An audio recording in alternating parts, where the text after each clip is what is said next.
the first question, very important one also. As we are aware that the eastern Nagas Tuensang Hills are hungry and asking for separate statehood, is it necessary to fulfill their demand? Or what's your opinion on that question? As I stated in my speech, it was the combined efforts of leaders of Tuensang and the then Naga Hills. I still remember Yamnong Chang, Chuba Sadan, Loyang Chang, then from Koyang, Jengay, Tanglong, and from this Sadan, like Hobongki, is father of this Asmaba, and Sangpa, Ebde Chuba, then Toye Hanso. So many. Those are the people from Tuensang Frontier Division. And they were the stalwarts of that point of time. Then, representative of the Naga Hills, led by the Kaurikamodipa, Chasuke, Mizo, Kevichosa, Sashamin Nair. Those were the tallest figures at that time. It was the combined effort of people of Tuensang Frontier Division and the then Naga Hills unanimously agreed to become one family. The first integration of contiguous Naga area took place in 1957 when Tuensang Frontier Division and the then Naga Hills amalgamated into a separate unit. Number one.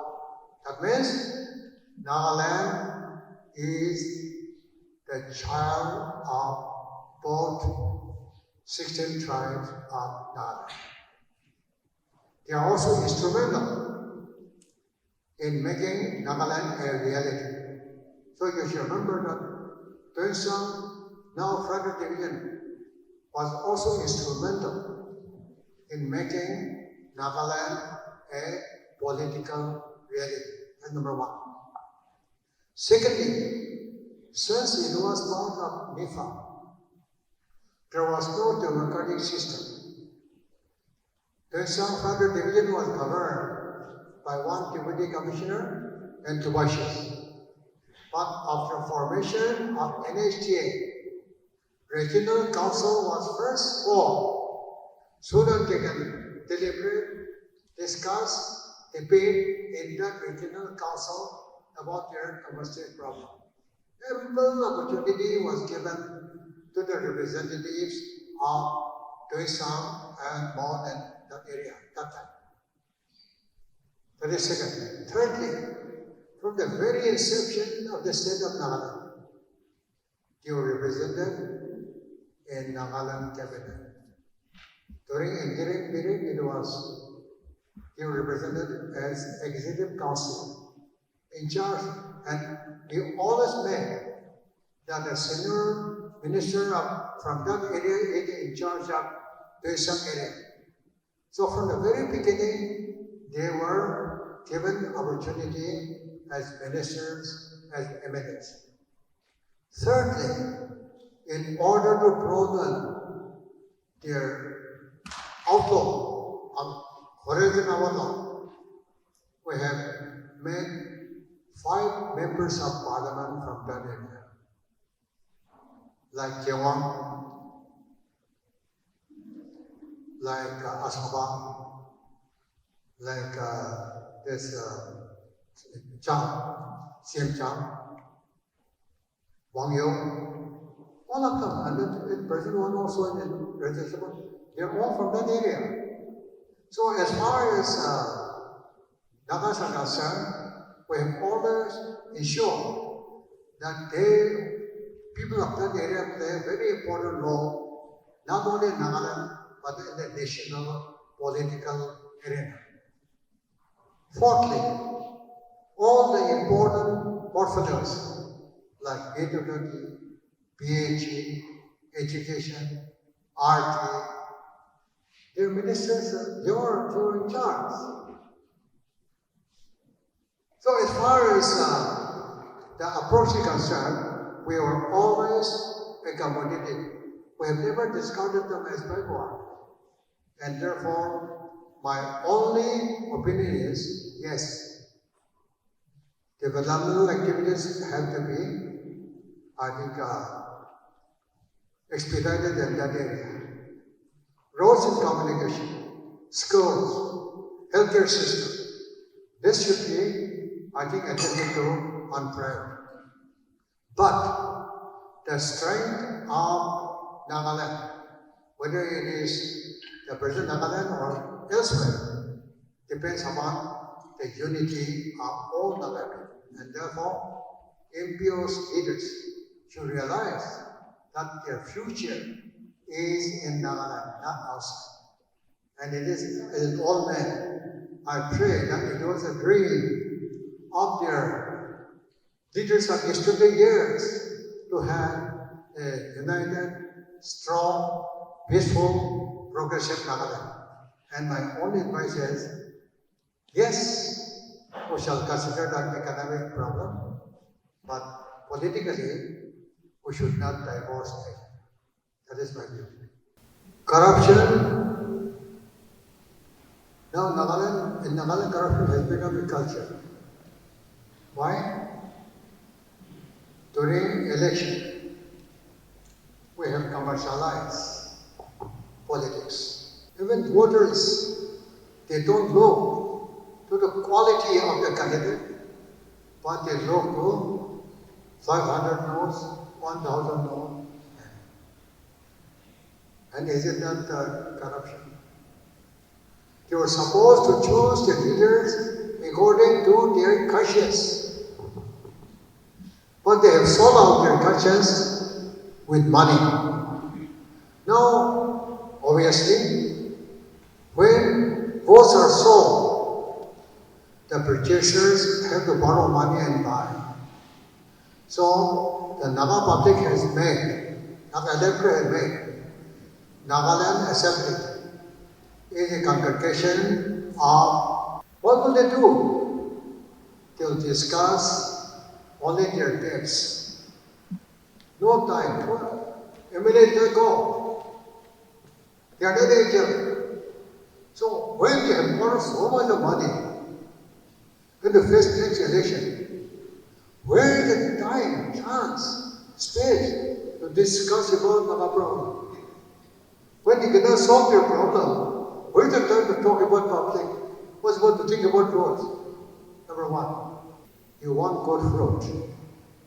So, good seeds does. What is Naga Framework Agreement? At least I have read through that agreement position. Too long. Framework, it continues to be a hidden agenda. I don't know why they are that way. What was the main root cause of factionalism? When you lose your objective. Naga people start in the woman with great hope. But when they got dashed to the ground, naturally, since there's no agenda, something has to be told. And everyone would like to be a leader. And they started factionalism. Today, earlier there was only one organization, Naga National Council.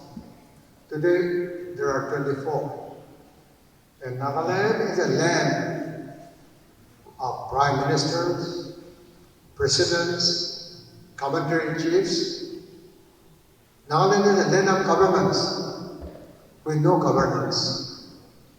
And that is a very peculiar feature of Nagaland. Too many governments without governance. Why? it is not legitimate. And any of the underground government constructed even a latrine or a kitchen for the village. No. Collection. So we are living really in a world of dreams. Not good dream of wild dreams also. That is exactly what we are facing today. Are you optimistic about or pessimistic about long-term future? If settlement comes, I'm telling you, all those people who are troubling us, they'll go back to their respective places. AK-47 will no longer be there. Everybody will be only citizen. They'll also be only normal citizen.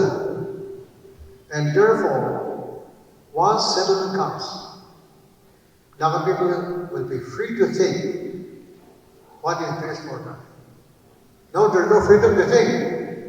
But once settlement comes, we shall be free to think what is best for our future. And I'm telling you that an ambition that we have, Naga people will shine. So peace will come and it will be durable. Once political settlement is over. According to you, what will be the best political arrangement for Naga people? Whatever agreement signed both by NSCNIM and NFG should be immediately implemented. And this is the best arrangement that we could expect under the present circumstances. So they should not delay. And as a Naga, two secretaries also should be bold enough to honor whatever they have signed. That is my comment. Nagaland TV, Sop Manulaga Awas. Watch us live on Geo TV and on your television sets as well. For Dimapur viewers, we are on channel number 994 in Global Chapter, and Kohima and Mokokchung viewers, switch to channel number 138 on Hornbill Digital. For all news and updates, follow us on Facebook, Instagram, YouTube, and Twitter.